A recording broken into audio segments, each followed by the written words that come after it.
Assalamualaikum warahmatullahi wabarakatuh. Perkenalkan, nama saya Nur Azizah dengan NIM 18101061 dari kelas S1 TT06B.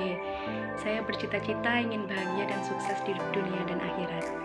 Di sini saya akan mempresentasikan terkait modul praktikum pemrograman lanjut modul 3 yaitu pointer. Sebelum masuk ke program, di sini saya akan menjelaskan dulu sedikit materi terkait dengan pointer.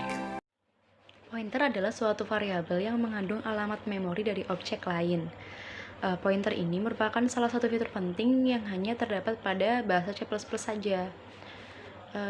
Cara pendefinisian pointer dalam kode program yaitu dengan menambahkan kode asterisk atau bintang di depan nama pointer. Seperti contoh ini. Selanjutnya, suatu variabel pointer dapat menunjuk ke alamat memori variabel lain.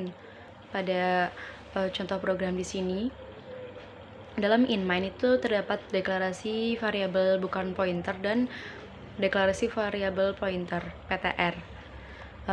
Di sini PTR sama dengan dan var. Ini merupakan pointer menunjuk ke var, di mana tanda dan ini adalah salah satu dari dua operator dalam pointer.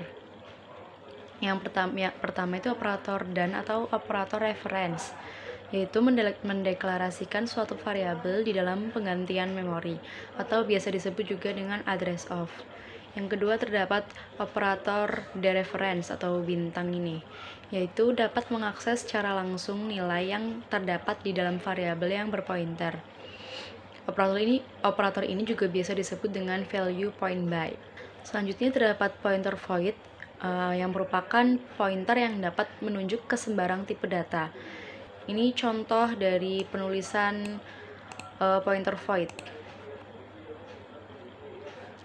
Kemudian pointer dan string. Di sini pointer juga dapat menunjuk ke sebuah string. Ini contoh penulisan pointer dan string. Kurang lebih sama dengan tadi pointer void. Selanjutnya pointer dan array. Pointer dan array ini hampir sama karena keduanya ini merujuk pada suatu alamat. Karena hal tersebut, maka pointer yang menunjuk ke array tidak menggunakan tambahan operator reference di depan nama variabel array-nya. Selanjutnya pointer menunjuk pointer. Pointer dapat menunjuk ke pointer lain dengan ditandai dua asterisk atau dua bintang sebelum nama variabel pointer. Seperti ini contohnya pada program float asterisk ptr1 dan 2 asterisk ptr2. Selanjutnya pointer dan fungsi. Pointer dapat menjadi argumen untuk dilewatkan atau passing ke suatu fungsi. Ini merupakan contoh program dari pointer dan fungsi. Selanjutnya pointer to object. Pointer dapat menunjuk atau point ke objek sama seperti ke tipe data atau array. Pointer to object ini digunakan ketika tidak diketahui seberapa banyak objek yang dibuat selama program tersebut berjalan. Seperti ini cara deklarasi pointer ke kelasnya. Ini bukan pendefinisian objek, melainkan deklarasi pointer ke kelas tersebut, yaitu box.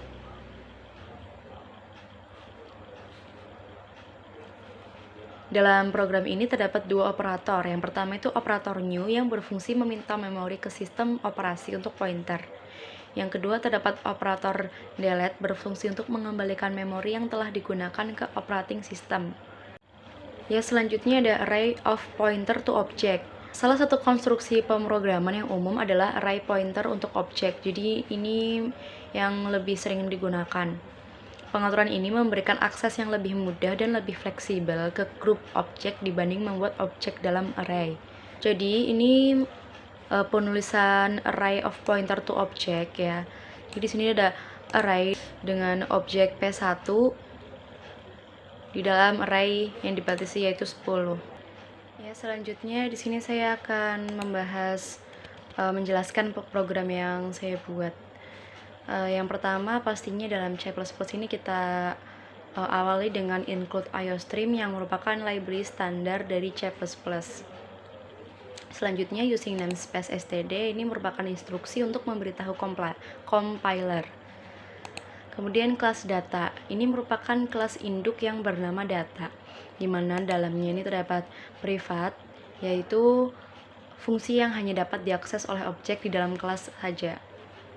Dengan deklarasi variabel nama 50, gender 10, tipe data char, dan variabel usia tipe data integer.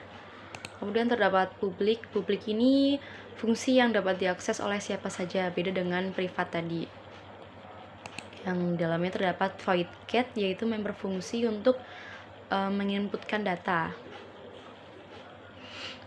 Dalam void get ini terdapat perintah cout dan cin, di mana cout ini untuk menampilkan perintah dalam layar program, dan cin ini adalah perintah kita untuk menginputkan data. Kemudian terdapat void show, yaitu member fungsi untuk menampilkan data. Dalam void show ini karena untuk menampilkan data, jadi hanya ada statement cout.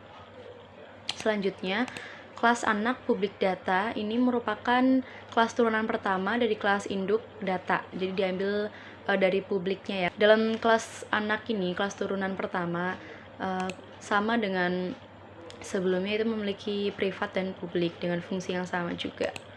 Dalam void get ini terdapat data .22 kali get, ini berarti mengakses member fungsi get yang ada di kelas induk data. Dalam void get sama seperti tadi terdapat perintah cout dan cin.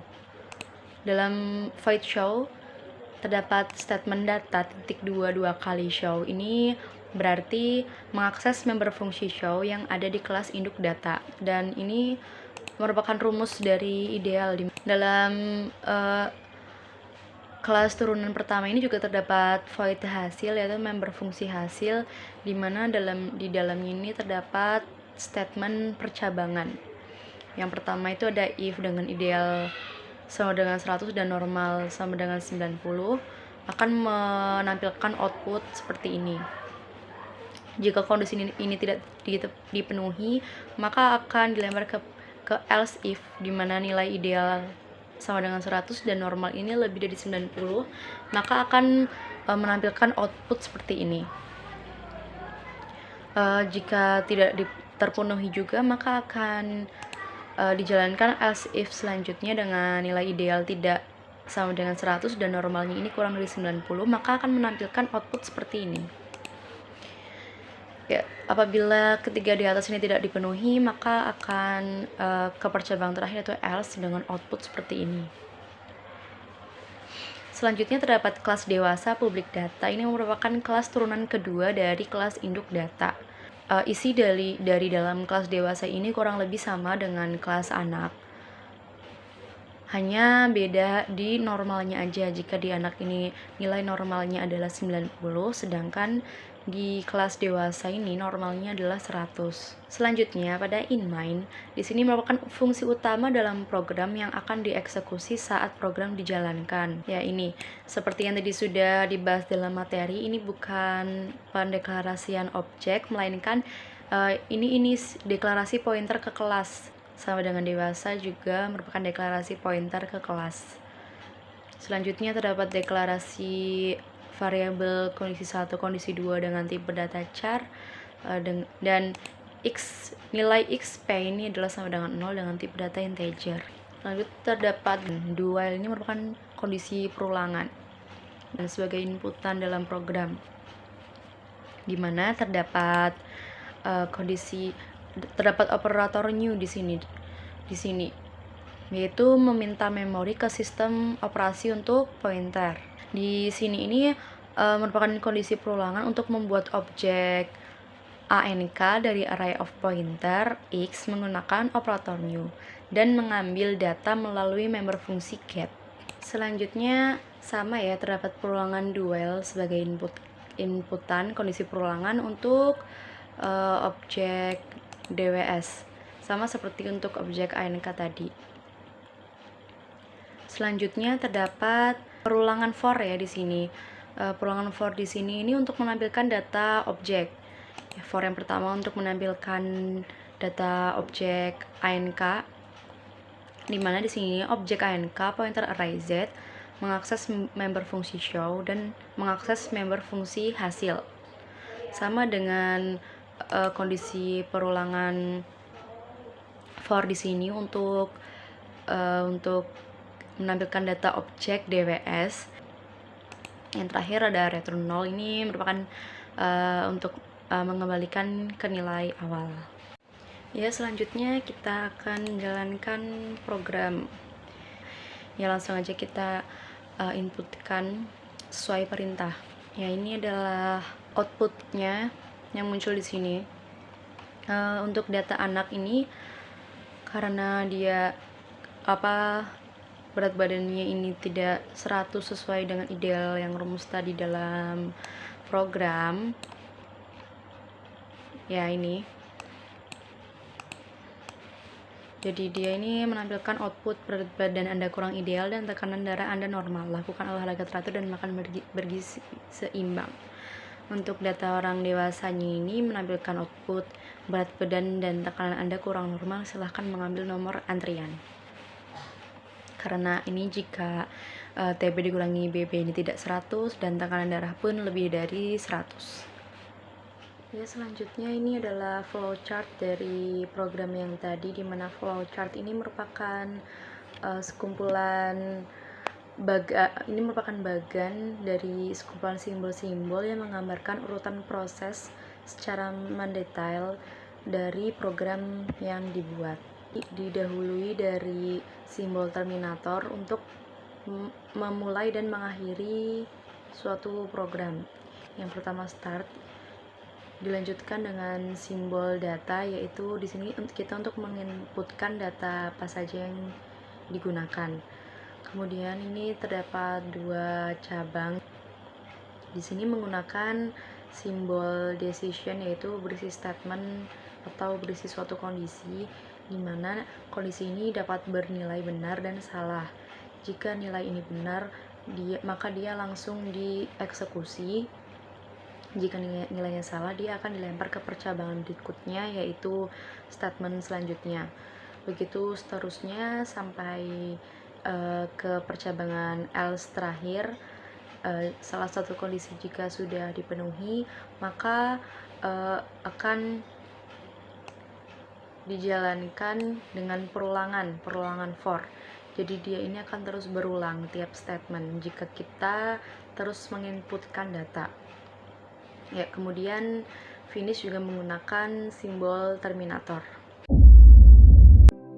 Sekian yang bisa saya jelaskan. Mohon maaf atas kekurangan dan kesalahannya. Semoga ada hikmah di balik ini semua. Terima kasih. Wassalamualaikum warahmatullahi wabarakatuh.